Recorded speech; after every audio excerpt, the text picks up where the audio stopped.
UP तक का परिवार अब 70 लाख। आपका बहुत बहुत शुक्रिया। जब बाढ़ आ गई थी तो बाजरा 5 बीघा था, वो डूब गया था और मुआवजा में वो 129 रुपया मिला है। इससे क्या होगा? कुछ नहीं होगा। क्योंकि 129 रुपए में आपका क्या खर्चा निकला? कुछ खर्चा नहीं निकला मेरा 129 रुपए में। तो बीमा कंपनी ने क्या किया? मजाक किया मेरे साथ। सरकार हमारी जो खर्च होता है उतना तो कम से कम देना चाहिए। 129 रुपए आया। 129 में क्या हुआ है? कुछ नहीं हुआ है। 129 में क्या होता है बताओ आप। तो यूपी के किसान परेशान है, लेकिन इस परेशानी को दूर करने वाला कौन है ये कहीं नजर नहीं आता। और जब मामला बढ़ता है तो जांच की बात कही जाती है, लेकिन ऐसे में उठते हैं कई बड़े सवाल जिनका जवाब मिलना बहुत जरूरी है। नमस्कार, पॉइंट ब्लैंक देख रहे हैं आप और आपके साथ मैं हूँ शिवानी गोस्वामी। इटावा के किसान परेशान हैं। किसानों का आरोप है कि उनके साथ धोखाधड़ी की गई है। दरअसल प्रधानमंत्री की योजना फसल बीमा योजना के नाम से चलती है। इसमें किसान अपनी फसलों का बीमा करा सकते हैं। इस योजना से किसानों को ये फायदा मिलता है कि अगर प्राकृतिक नुकसान होता है तो इसकी भरपाई बीमा कंपनी करती है। लेकिन इस योजना में पलीता प्राइवेट कंपनियां लगा रही हैं। आरोप है कि करोड़ों रुपए बीमे की किश्त के रूप में वसूलने वाली कंपनी किसानों को राहत देने के नाम पर मजाक कर रही है। इटावा में 8 ब्लॉक मिलाकर लगभग 12,315 किसानों की फसल का बीमा हुआ था। बाढ़ के चलते फसलें बर्बाद हो गईं और बीमे का पैसा किसानों को मिला तो जरूर, लेकिन सिर्फ 129 रुपए। इसके बाद किसानों में बहुत नाराजगी है। किसान बहुत मायूस हैं। बाढ़ आ गई थी तो बाजरा 5 बीघा था, वो डूब गया था और मुआवजा में वो 129 रुपया मिला है। इससे क्या होगा? कुछ नहीं होगा। तो बीमा कराया था ना? बीमा कराया था मैंने। हाँ, तो बीमा का मिला है। हाँ, बीमा का। तो ऐसे में क्या खर्चा निकल आया आपका 129? कुछ नहीं निकला। उसमें क्या निकलेगा? और कितनी पैदावार होती है अगर करते तो? कम से कम 15 कुंटल बाजरा। फिर तो अब क्या करे? डूब गया। तो बीमा कराने में कहीं तुम्हें कोई लाभ दिखाई दे रहा है? कुछ लाभ नहीं दिखाई दे रहा है। ये 129 रुपए आए, क्या मजाक लग रहा है आपको? ये मजाक तो है ही, और क्या है। क्योंकि 129 रुपए में आपका क्या खर्चा निकला? कुछ खर्चा नहीं निकला मेरा 129 रुपए में। तो बीमा कंपनी ने क्या किया? मजाक किया मेरे साथ। 134 रुपए। तो इतने पैसे से खुश हो? नहीं है खुश।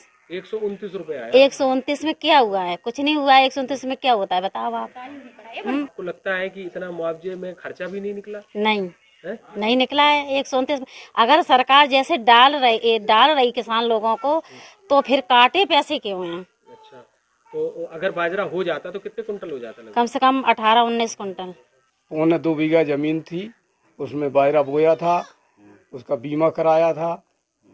तो वो बीमा से हमारे एपीओ से रुपए कटे थे, लगभग 65 या 70 रुपए कटे थे और हमारे खाते में जो आए पैसा वो 340 रुपए आए।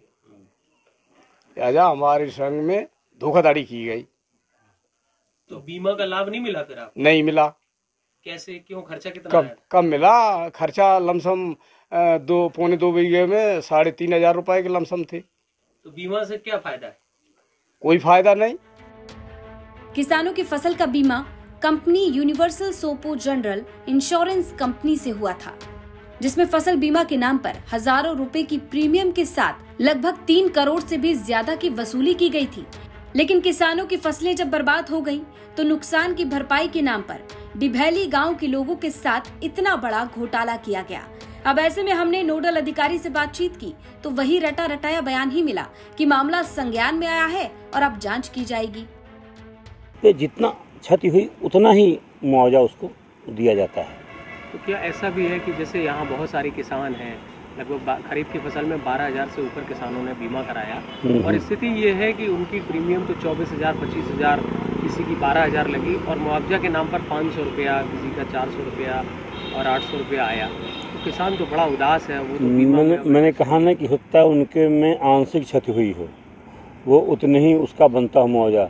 लेकिन जब आप कह रहे हैं, इस पर मैं अखबार में मैंने देखा है, तो मैं इस पर पूर्णतः जांच करूंगा। अगर कमी होगी तो किसान को पूरा सहयोग दे करके उसका जो उचित मुआवजा है वो दिलवाने का प्रयास करूंगा। तो किसानों ने कई बड़े आरोप लगाए। आरोप ये कि खुलेआम धोखाधड़ी की जा रही है, लेकिन कहीं से कोई मदद नहीं मिल रही है। और अब जब मामला आगे बढ़ा है तो जांच की बात कही जा रही है, वही रटा रटाया बयान जो है वो दिया जा रहा है। और सबसे बड़ा सवाल, किसानों को जो नुकसान हुआ है आखिरकार उसकी भरपाई कौन करेगा, कैसे होगी उसकी भरपाई? ऐसे में कई बड़े सवाल खड़े होते हैं, ऐसे सवाल जो सीधा आपसे जुड़े, यानी कि आपके सवाल। तो तमाम जिम्मेदार अधिकारियों से हमारे यानी यूपी तक के ये कुछ सवाल। पहला सवाल, किसानों के नुकसान की भरपाई कब और कैसे होगी? दूसरा सवाल, बीमा योजना में घोटाले को देखने वाला क्या कोई नहीं है? तीसरा सवाल, लापरवाही करने वालों पर आखिर एक्शन कब होगा? तो तमाम जिम्मेदार अधिकारी साहब जरा सामने आइए और इन सवालों का जवाब दीजिए। पॉइंट ब्लैंक, एक ऐसा शो जो आपकी खबरों को लेकर आता है और आप ही के सवालों को उठाता है, और हमारी कोशिश ये कि हम आपके साथ मिलकर आपके सवालों का जवाब तलाशने की कोशिश करें। इस खबर को आप सभी तक पहुंचाने का जो क्रेडिट है वो इटावा से हमारे रिपोर्टर अमित तिवारी को जाता है। इस खबर से जुड़ी और इस शो से जुड़ा अगर आपको कोई सजेशन है, अगर आपकी कोई राय है, तो वो आप हमें कमेंट बॉक्स में जरूर रखिए। पॉइंट ब्लैंक फिर से हाजिर होगा आप ही की खबर को लेकर और फिर से आप ही के सवालों को उठाएगा। तब तक के लिए इजाजत दीजिए, नमस्कार।